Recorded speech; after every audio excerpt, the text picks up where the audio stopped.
Imagina abrir los ojos en un amanecer de hace 2 millones de años. El aire es más denso, cargado con olores que hoy apenas reconocemos: el hedor de carroñas frescas, la fragancia áspera de plantas silvestres, el humo tenue de un fuego que se extinguió durante la noche. Frente a ti se extienden llanuras interminables ondulantes, bajo un cielo inmenso. Los pastos altos se agitan como un mar dorado azotado por el viento, y entre ellos se mueven figuras gigantescas: elefantes primitivos, rinocerontes lanudos y manadas de antílopes que viajan en oleadas como ríos vivientes.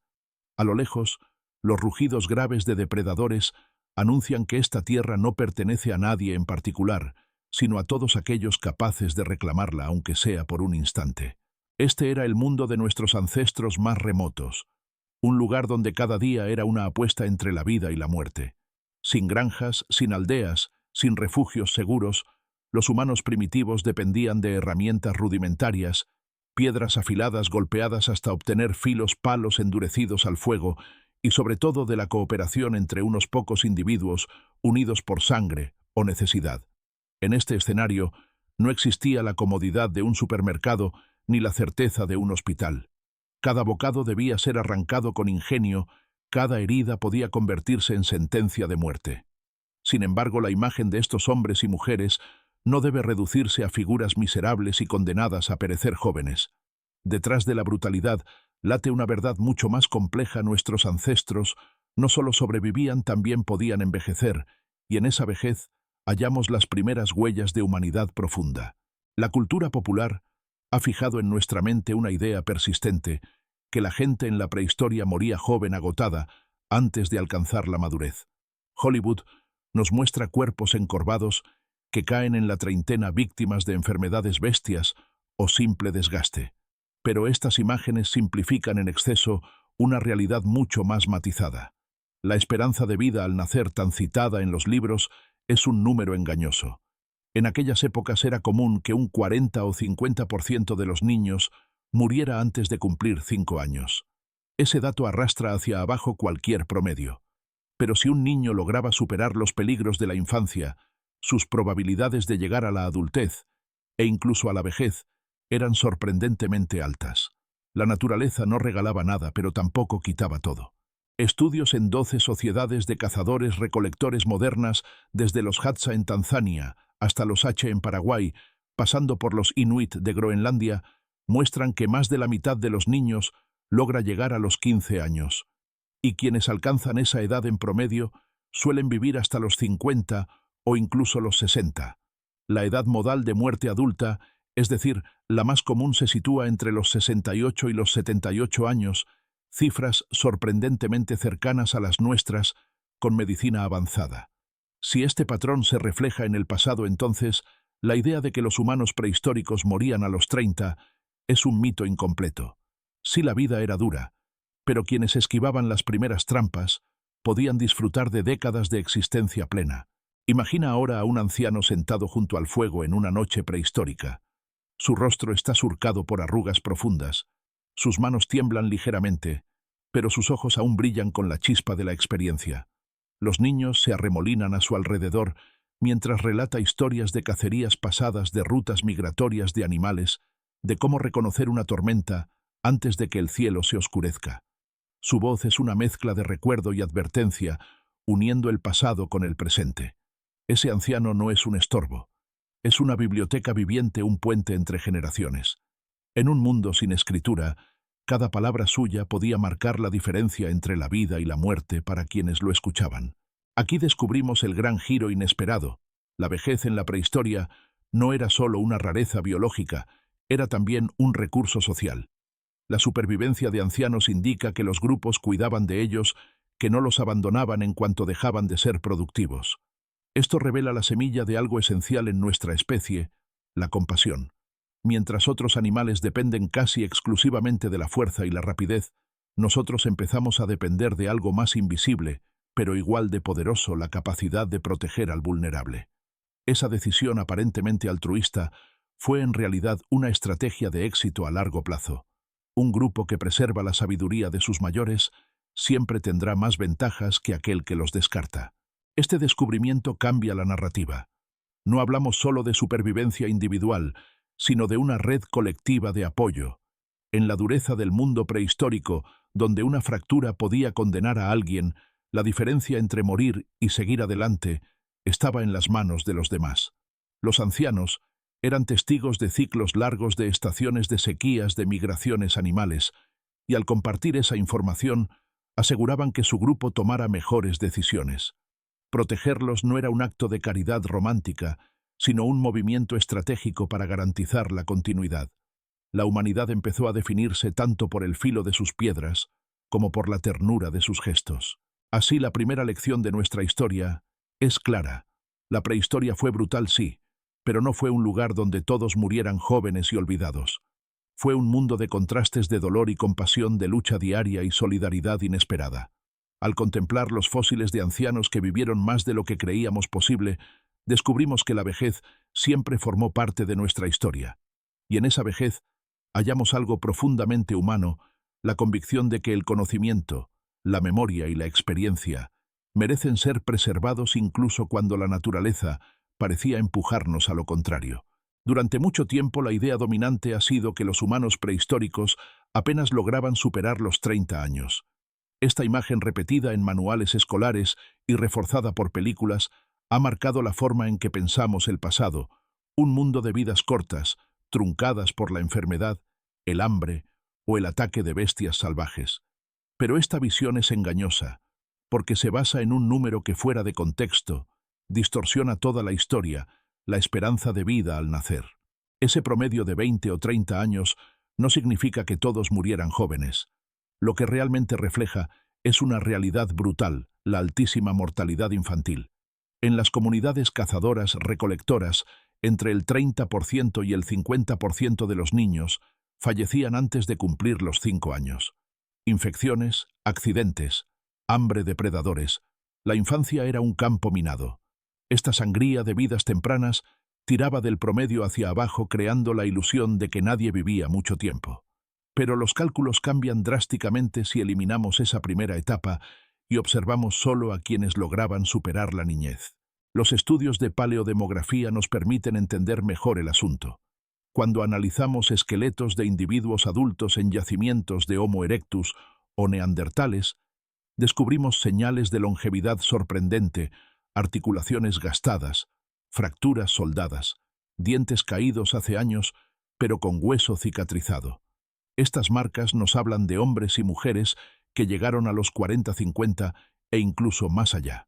Si bien es cierto que pocos alcanzaban edades extremas como las de hoy, lo notable es que no se trataba de excepciones imposibles, sino de un patrón que se repetía en distintos tiempos y lugares. Un ejemplo actual ayuda a ilustrar este fenómeno. Investigaciones realizadas en 12 sociedades de cazadores-recolectores contemporáneas, Hadza en Tanzania, H en Paraguay, Tsimane en Bolivia, Inuit en Canadá, entre otros, revelan cifras fascinantes. Aproximadamente el 63% de los niños alcanza los 15 años. De esos 2/3 llegan a los 45, y quienes superan esa edad pueden esperar vivir de media entre 14 y 24 años más. Eso sitúa el rango de mortalidad adulta en torno a los 59-69 años. La edad modal, es decir, la más común de la muerte adulta, oscila entre los 68 y 78. Muy cerca de los registros en países modernos con hospitales y medicina avanzada, esto nos obliga a replantearnos la narrativa. La prehistoria no fue una sucesión de muertes prematuras, sino un mundo de contrastes, una infancia brutalmente peligrosa, y para quienes lograban escapar de ella, una adultez sorprendentemente prolongada. Los ancianos no eran rarezas biológicas, eran parte estable de la vida comunitaria. Su presencia constante a lo largo de generaciones moldeó la dinámica social de nuestros ancestros. Imagina ahora una escena en un poblado mesolítico. El día termina, el sol desciende tras los árboles y un grupo se reúne alrededor del fuego. Los jóvenes regresan de pescar, los niños ríen mientras mastican frutos recolectados, y en el centro se sienta un anciano de cabello canoso. Tiene más de 60 años. En sus manos se notan las huellas de décadas de trabajo, dedos torcidos, uñas quebradas, piel endurecida. Mientras el humo asciende hacia el cielo estrellado, el anciano cuenta cómo en su juventud el río corría más caudaloso, como un invierno particularmente frío obligó a migrar hacia el sur, como un clan vecino fue tanto enemigo como aliado en diferentes épocas. Su voz encarna la memoria del grupo. La longevidad de estos individuos no solo transformó sus vidas, sino también las de quienes los rodeaban. Un niño criado en un grupo con ancianos tenía acceso a información acumulada, a estrategias de supervivencia contrastadas con el tiempo. Los ancianos eran archivos vivientes de sabiduría. Podían aconsejar sobre la caza, identificar plantas medicinales, predecir el clima, mediar en disputas internas. De este modo, la longevidad dejó de ser un simple fenómeno biológico y se convirtió en un motor de la cultura. La arqueología aporta pruebas contundentes. En yacimientos de Homo erectus como los de Dmanisi en Georgia, encontramos mandíbulas sin dientes que pertenecieron a individuos que sobrevivieron años sin poder masticar por sí mismos. En cuevas neandertales como Shanidar vemos esqueletos de personas con fracturas severas, amputaciones o discapacidades que vivieron mucho tiempo gracias a los cuidados de su comunidad. Estos hallazgos demuestran que no solo era posible envejecer, sino que existía una infraestructura social que lo hacía viable. Por eso, cuando hoy nos preguntamos cuánto vivían realmente los humanos prehistóricos, la respuesta no puede limitarse a un número frío. Hay que distinguir entre esperanza de vida al nacer y longevidad alcanzada por los supervivientes. La primera refleja la dureza de un entorno donde la infancia era frágil. La segunda nos habla de la capacidad de adaptación de la solidaridad grupal y de la fuerza de las relaciones humanas. Así, la verdadera lección es que nuestros ancestros no estaban condenados a vidas cortas y miserables. Al contrario, quienes lograban superar los primeros obstáculos podían tener una existencia larga, significativa, en la que transmitían conocimientos, cuidaban a los suyos y se convertían en referentes de la comunidad. En un mundo sin escritura, sin calendarios, sin archivos, la memoria de los ancianos fue la primera historia, el primer libro, la primera tradición oral que dio sentido a la experiencia humana. Hace 1 a 8 millones de años, en lo que hoy conocemos como Georgia, un pequeño grupo de Homo erectus habitaba un paisaje de colinas volcánicas y valles fértiles. El clima era más frío que en África, pero aún ofrecía praderas donde pastaban grandes herbívoros y bosques con frutos estacionales. Allí, en el yacimiento de Dmanisi, los arqueólogos hallaron algo que cambiaría para siempre la forma en que entendemos la humanidad de nuestros antepasados, los restos de un individuo anciano conocido como el Viejo de Dmanisi. Su historia no solo habla de supervivencia, sino de compasión, cuidado y la raíz más profunda de lo que nos hace humanos. El esqueleto hallado, identificado como el cráneo número 4, revelaba un detalle asombroso: el individuo había perdido todos los dientes años antes de morir. Sus alveolos estaban completamente cicatrizados, lo que indicaba que había sobrevivido durante mucho tiempo, sin poder masticar alimentos duros. En un mundo donde desgarrar carne cruda, partir nueces o roer raíces fibrosas era fundamental para la vida diaria, esto habría sido una sentencia de muerte inmediata. Sin embargo, aquel Homo erectus vivió durante años en esas condiciones. La única explicación posible es que otros miembros de su grupo lo alimentaron, le proporcionaron médula ósea blanda, frutas trituradas, carne machacada, y lo protegieron de los peligros externos. Imagina la escena: un anciano sentado al borde de un fuego primitivo sin dientes, con la mandíbula retraída, observando cómo los más jóvenes mastican por él y luego le ofrecen trozos blandos. Los niños quizá recogían bayas que podían aplastarse fácilmente las mujeres, y los hombres jóvenes partían huesos de animales para extraer la médula, y todos compartían con él la comida. Cada acto era un pequeño sacrificio en un mundo de recursos escasos, pero era también una inversión en la memoria del grupo. Porque ese anciano no era solo una boca extra que alimentar, era un archivo de experiencias, un testigo de lugares de caza, de manantiales ocultos, de rutas migratorias de animales que podían significar la diferencia entre la vida y la muerte. El hallazgo de Dmanisi, fechado en unos 1,8 millones de años, constituye la evidencia más antigua de cuidado comunitario en la historia humana. Antes de ese descubrimiento, se creía que la empatía y el soporte a individuos incapaces eran características exclusivas de los humanos modernos, o como mucho de los neandertales. Pero este anciano demuestra que ya en tiempos tan remotos existía una forma de solidaridad organizada. No era un instinto momentáneo, era una conducta sostenida durante años. Esa persistencia nos obliga a repensar qué significa ser humano, no solo fabricar herramientas, no solo caminar erguidos, sino también cuidar de los más débiles. El contexto arqueológico de Dmanisi refuerza esta lectura. En el mismo sitio se encontraron restos de otros individuos de diferentes edades, jóvenes, adultos, adolescentes. Esto indica que el grupo estaba compuesto por varias generaciones, funcionando como una pequeña banda social cohesionada. La presencia de un anciano dentro de esa banda sugiere que había roles asignados más allá de la caza o la recolección.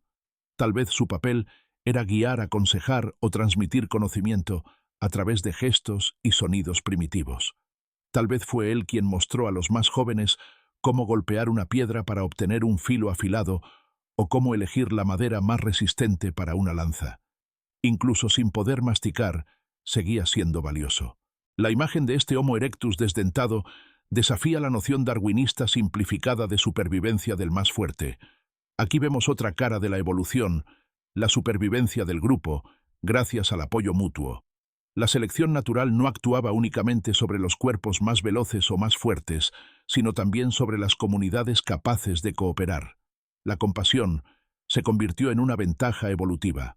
Un grupo que cuida de sus ancianos, acumula más conocimiento, sobrevive mejor a las crisis y se fortalece frente a las adversidades. El viejo de Dmanisi es la prueba viviente de que la empatía no fue un lujo, sino una herramienta de supervivencia. Visualiza la escena en detalle. El sol declina sobre las colinas tiñendo de rojo las praderas. Un pequeño grupo de Homo erectus regresa de la caza con un ciervo abatido. Los jóvenes hambrientos arrancan trozos de carne, pero uno de ellos se acerca al anciano y mastica un bocado antes de colocarlo en sus manos. El anciano, incapaz de morder, lo traga lentamente. En sus ojos cansados hay gratitud, y en los de los jóvenes la certeza de que un día ellos también serán viejos y necesitarán ayuda. Esa reciprocidad, ese pacto silencioso entre generaciones, es lo que cimentó la continuidad de nuestra especie. Hoy, cuando contemplamos los restos del viejo de Dmanisi en los museos, no vemos simplemente huesos. Vemos el testimonio fósil de la primera gran revolución humana, la de la compasión. Mucho antes de las ciudades, mucho antes de la escritura, incluso mucho antes de que Homo sapiens apareciera en el mundo, ya había grupos que entendían que nadie debía ser dejado atrás. Este descubrimiento nos conecta con una verdad incómoda y poderosa. Lo que nos definió como humanos no fue solo la tecnología, sino el cuidado mutuo. En ese cráneo desdentado, en esas mandíbulas cicatrizadas, hay una historia que resuena en nosotros. Porque cuidar de los mayores no solo fue un acto de bondad, fue un pacto de supervivencia. Y si nuestros ancestros más antiguos supieron verlo, ¿qué nos dice eso de nosotros hoy en sociedades donde tantas veces relegamos a los ancianos al olvido? El viejo de Dmanisi nos recuerda que sin compasión no seríamos nada. Con ella lo fuimos todo. Hace unos 50.000 años, en las montañas del actual Kurdistán iraquí, existía un paisaje de valles abruptos, cuevas profundas y ríos que se deslizaban como venas de agua entre peñascos. En una de esas cuevas, conocida hoy como Shanidar, la arqueología descubrió algo que transformó radicalmente nuestra comprensión de los neandertales, restos humanos, que no solo cuentan la historia de un individuo herido, sino de toda una comunidad que supo cuidar, proteger y mantener con vida a uno de los suyos contra todas las probabilidades. El esqueleto más famoso, conocido como Shanidar I, pertenecía a un hombre neandertal que vivió entre 40 y 50 años, una edad avanzada para su tiempo. Sus huesos hablan por él. Había sufrido un fuerte golpe en el rostro que le dejó parcialmente ciego y probablemente sordo de un oído.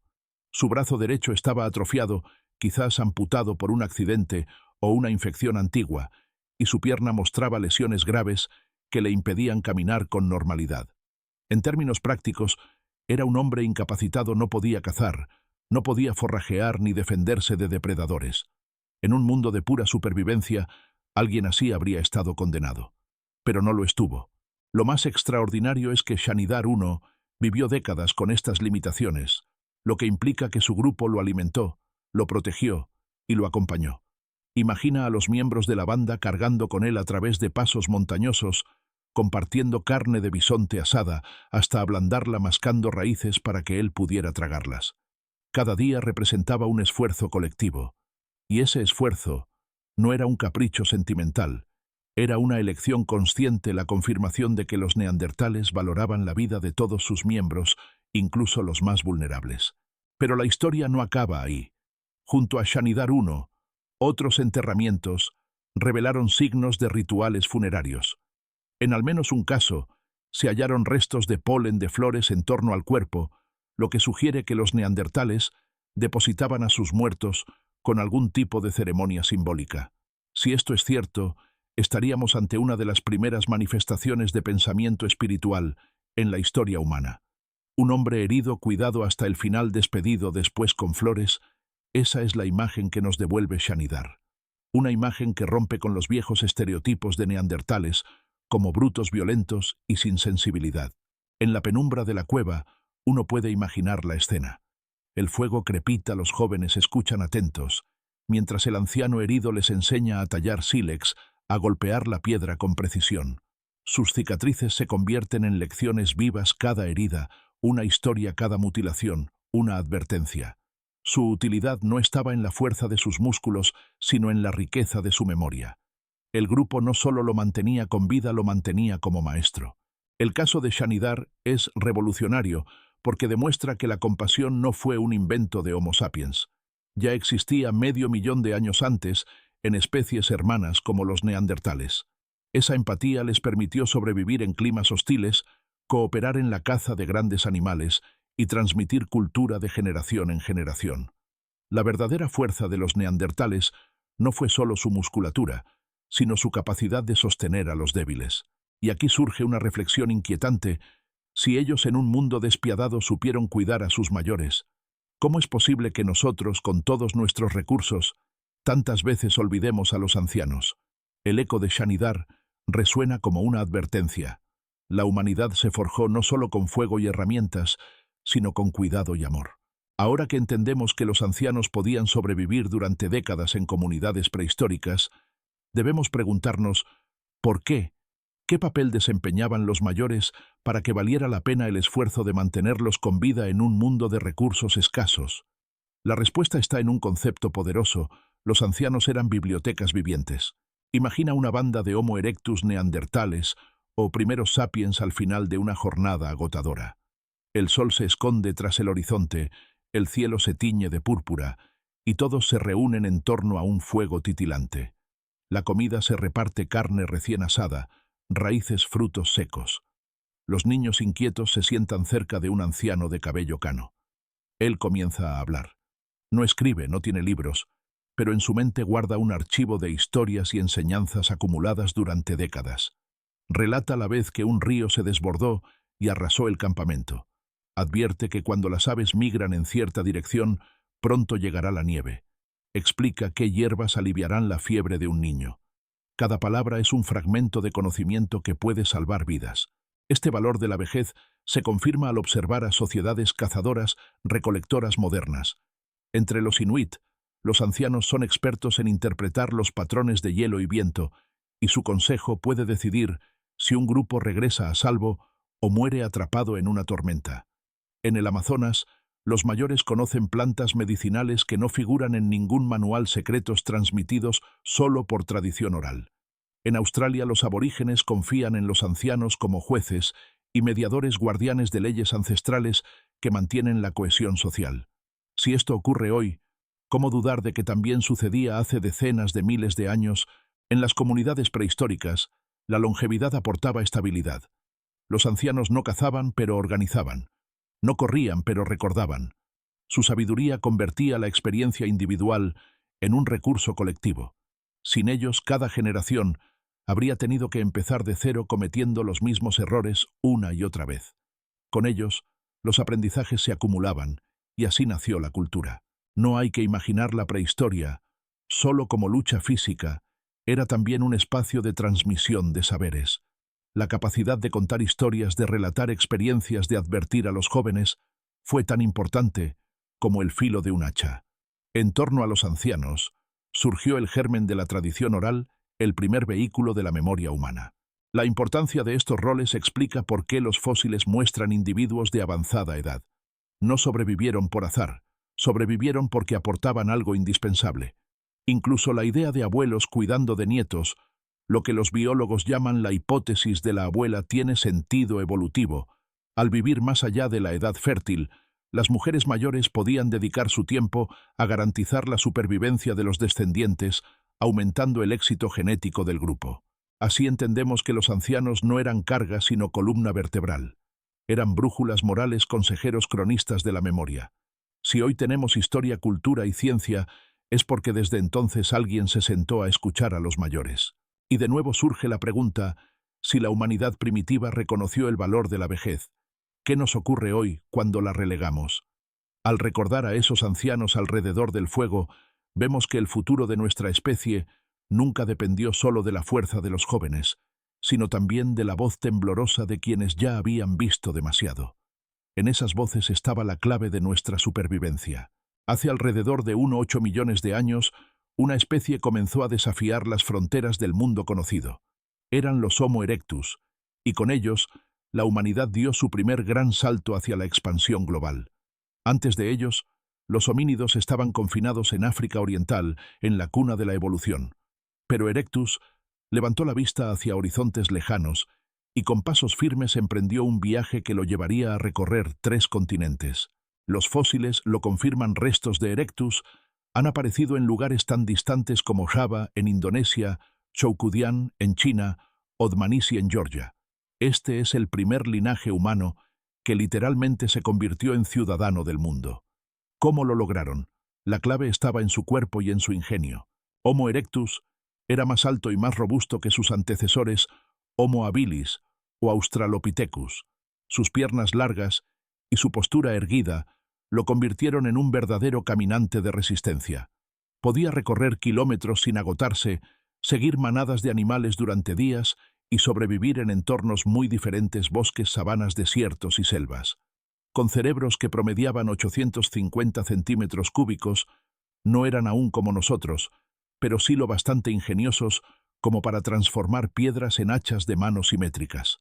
Estas herramientas, conocidas como industria achelense, eran auténticas obras maestras de precisión en comparación con los burdos cantos tallados de épocas anteriores. Imagina a un grupo de erectus tallando piedras en la orilla de un río africano. Uno de ellos, con golpes rítmicos y controlados, va desprendiendo lascas hasta dar forma a un hacha de mano en forma de lágrima. Ese filo brillante bajo el sol servirá para cortar carne, desollar pieles, excavar raíces o partir huesos para acceder a la médula. Cada herramienta era un multiplicador de fuerza, un aliado silencioso que les permitía hacer más con menos esfuerzo. Pero quizás su logro más revolucionario fue el control del fuego. Aunque los primeros indicios son debatidos, se cree que hace aproximadamente 1 millón de años los erectus ya dominaban las llamas. El fuego no solo proporcionaba calor en noches frías y protección contra depredadores, también transformaba radicalmente la dieta. Cocinar los alimentos hacía la carne más digerible y las raíces más blandas, lo que liberaba energía para alimentar cerebros en expansión. Alrededor de las hogueras los erectus se reunían, compartían comida y posiblemente empezaban a gestar formas primitivas de comunicación. El fuego era más que una herramienta, era el centro simbólico de la comunidad. En su expansión, Homo erectus demostró una versatilidad sorprendente. En las frías estepas del Cáucaso, aprendieron a aprovechar pieles para abrigarse. En las islas de Indonesia, cruzaron mares poco profundos, lo que implica que quizá construyeron balsas rudimentarias. En China dejaron tras de sí cuevas repletas de huesos calcinados y cenizas. Eran pioneros ingenieros de la adaptación. El legado de Homo erectus perduró más de 1 millón de años, mucho más que el de nuestra propia especie hasta ahora. Y de sus múltiples ramas surgirían descendientes que poblarían el planeta entero: neandertales, denisovanos, y finalmente nosotros mismos. Su historia nos recuerda que la verdadera humanidad no comenzó con sapiens, sino con aquellos primeros caminantes que se atrevieron a salir de África siguiendo un impulso que aún hoy nos empuja a explorar lo desconocido. La evolución humana no fue una autopista recta, sino una red de senderos entrelazados. Algunos llevaban a nuevas expansiones, otros terminaban en abruptos callejones sin salida. Estos linajes olvidados son tan importantes como los que prosperaron porque nos muestran la experimentación constante de la naturaleza. Uno de estos ejemplos es Homo antecesor, descubierto en Atapuerca, España, con una antigüedad de unos 1 o 2 millones de años. Sus restos muestran una mezcla de rasgos primitivos y modernos, caras planas, mandíbulas robustas, cerebros de unos 1000 cm3. Parecían una promesa de futuro, pero desaparecieron hace unos 800.000 años, víctimas quizás de los climas extremos de Europa. Eran pioneros en un continente difícil, pero su linaje no prosperó. Otro caso es Homo heidelbergensis, que vivió entre 600.000 y 200.000 años atrás.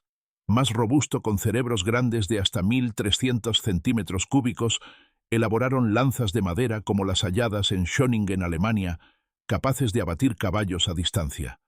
Tenían organización social y probablemente lenguaje rudimentario.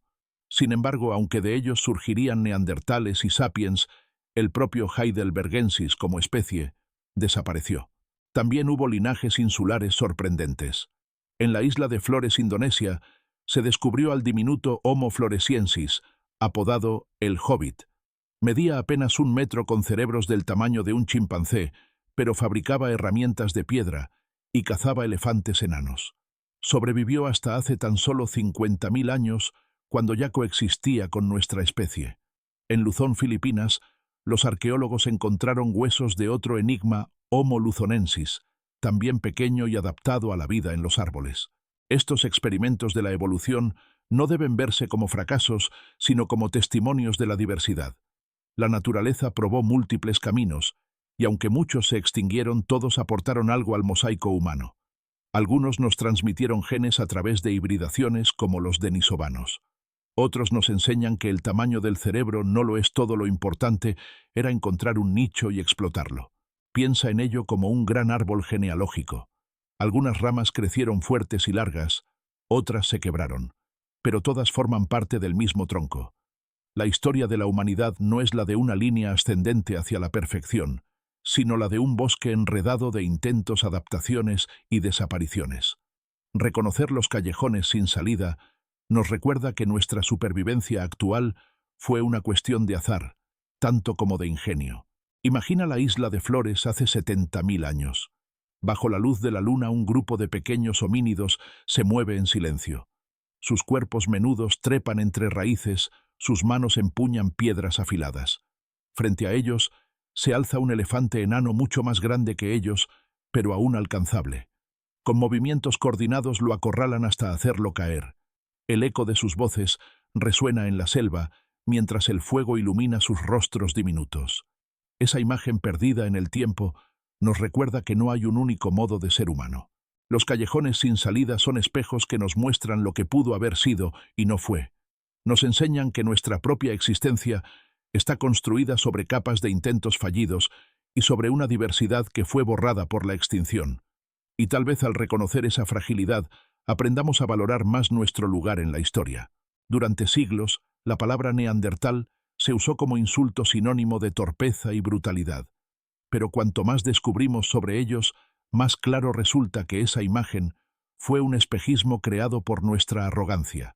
Los neandertales que habitaron Europa y parte de Asia entre 400.000 y 40.000 años atrás fueron en realidad una de las especies humanas más sofisticadas que jamás existieron. Eran diferentes a nosotros en apariencia, más bajos, con cuerpos robustos y musculosos, adaptados al frío glacial.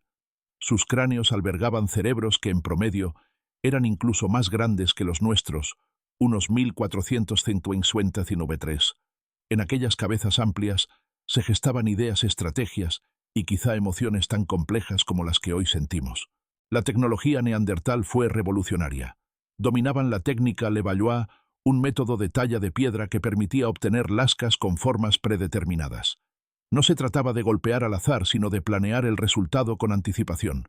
Posteriormente, desarrollaron el musteriense un auténtico kit de herramientas que incluía puntas de lanza, raspadores, cuchillas y perforadores. Con ellas cazaban bisontes, mamuts, caballos salvajes. Coordinaban emboscadas, perseguían presas, hasta agotarlas, trabajaban pieles para confeccionar ropa. Pero los neandertales eran más que cazadores. En Shanidar, como vimos, enterraban a sus muertos quizá con flores. En cuevas de España dejaron marcas geométricas pintadas con pigmentos rojos y negros mucho antes de que Sapiens llegara a Europa. En Francia se hallaron conchas marinas perforadas y teñidas, probablemente usadas como collares. Estos gestos revelan un mundo simbólico, un universo interior. También cuidaban de los heridos. En varios yacimientos aparecen esqueletos con fracturas soldadas, amputaciones, enfermedades curadas, huellas de que la comunidad no abandonaba a los suyos. En Gibraltar se encontró un esqueleto de un niño con discapacidad que vivió años gracias al apoyo del grupo. Todo esto contradice el estereotipo de brutos violentos. Imagina un campamento neandertal en invierno. El viento corta como cuchillas, la nieve cubre el suelo. Un grupo se refugia en una cueva. Los hombres reparten carne de reno recién cazado. Las mujeres cosen pieles con agujas de hueso. Los niños escuchan mientras un anciano con cicatrices en el rostro relata historias alrededor del fuego. En la penumbra, una pared muestra trazos de ocre. No solo sobrevivían, también creaban. Y sin embargo desaparecieron. Hace unos 40.000 años, su linaje se extinguió, coincidiendo con la expansión de Homo sapiens en Europa. La causa sigue siendo debatida. Competencia por recursos, cambio climático, epidemias. Lo más probable es una combinación de factores.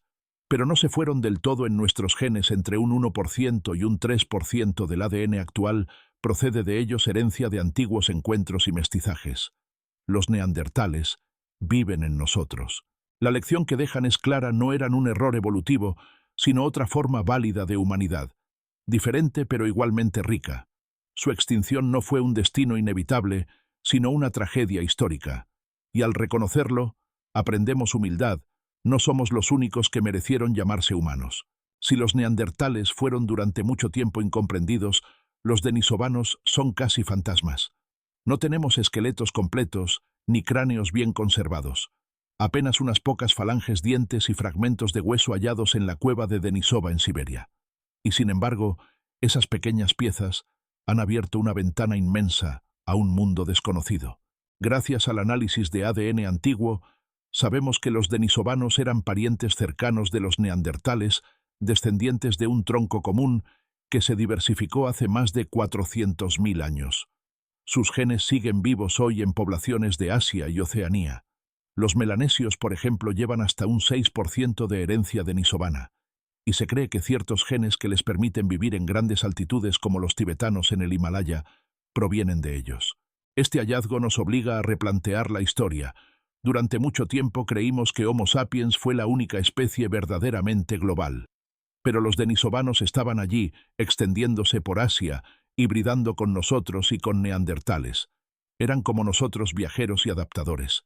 Y aunque aún no sabemos cómo lucían exactamente, los pocos fósiles sugieren cuerpos robustos y adaptaciones similares a las de sus primos europeos. No fueron los únicos. En China apareció un cráneo bautizado como hombre dragón o Homo longi, con una mezcla de rasgos arcaicos y modernos, datado en unos 150.000 años. En otras cuevas del sudeste asiático surgen pistas de híbridos, poblaciones misteriosas que tal vez convivieron con sapiens. La prehistoria asiática es un rompecabezas aún por armar, lleno de piezas dispersas, y en medio de ese mosaico pequeños grupos como Homo floresiensis y Homo luzonensis resistían en islas apartadas, adaptándose al aislamiento con enanismo insular. Mientras tanto, en África seguían emergiendo especies como Homo naledi, con cerebros pequeños, pero conductas sorprendentemente complejas, como la posible disposición ritual de sus muertos en cámaras profundas. Este mundo hace apenas 300.000 años estaba lleno de diversidad humana. Al menos 7 especies coexistían: sapiens, neandertales, denisovanos, floresiensis, luzonensis, naledi y quizá longi. Imagina caminar entonces en una misma jornada. Podrías encontrarte con grupos distintos de humanos, cada uno con su cultura, su cuerpo y su forma de sobrevivir. No había una única manera de ser humano, había muchas. Los denisovanos y estas otras sombras nos enseñan que nuestra especie nunca estuvo sola. Compartimos la Tierra con hermanos y primos, algunos de los cuales aún respiran en nosotros a través del ADN.